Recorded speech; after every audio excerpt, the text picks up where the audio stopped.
សាងបានធនធានមនុស្សស្មោះនឹងធម្មជាតិការពារទ្វេទៀតបានល្អ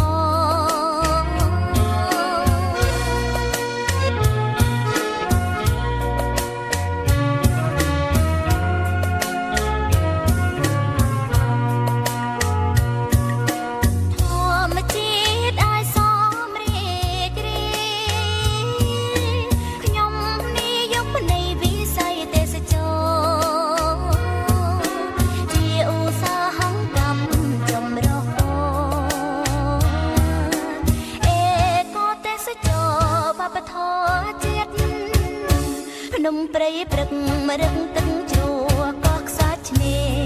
មានផ្សោតទន្លេទ្វេទៀត